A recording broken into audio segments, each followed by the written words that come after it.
Good morning mga guys. For this video guys ay magluluto tayo ng pritong isda at saka tinula. Ang una po natin lulutuin ay tinulang isda. Ayan po guys, papakita ko sa inyo kung gaano kalaki yung isda. Ayan po siya guys. Tapos titikman natin guys kung ano ang lasa ng ating tinulang isda. Oh, masarap siya guys, masarap. Tapos kukunin ko na yung tinula. Sinalang ko na tinula dyan guys. Tapos magpiprito na tayo dyan. Sasalang ko na muna yung kawa. Ayan guys. Tapos pagkatapos ng pagsasalang, tinanggalan ko muna ng dumi yung kawa kasi nalagyan ng dumi guys eh. Tapos kukunin ko na yung cellphone ko dyan. Papakita ko sa inyo.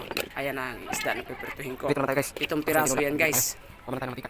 Tapos nyan, ayan, ilalagay ko na yung mantika na binili ko kina kay Yaya Sale. So ayan na guys. Sasalang natin yung isda isa-isa dyan guys. Sasalang na natin. Sasalang. Ayan na guys. Sasalang ko na yung isda isa-isa dyan.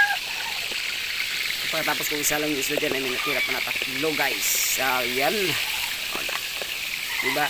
Ganyan lang kadali magprito guys. Tapos ganyan. Pakita muna natin. Tapos baliktarin na natin yun guys. Kasi luto na yung kabila. Yung kabila naman yung piprituhin natin yun guys. Ay natanggal talaga yung balat oh. Tingnan nyo guys.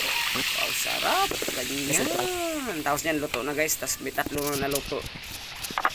Iniwan ko muna yung iba dyan guys. Tapos titikman ko na yung niluto ko na prito guys. Kukunin tayo ng kanin. Guys. Tapos balik na natin yung prito dun sa ref. Lagay na natin yung wow, subo. First bite, sarap. Wow, laki na subo guys. Tingnan nyo guys oh. Sarap na sarap sa subo niya guys.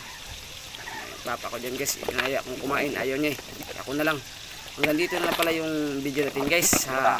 Salamat sa inyong panonood at pakikinig sa aking video guys. Salamat. Thank you.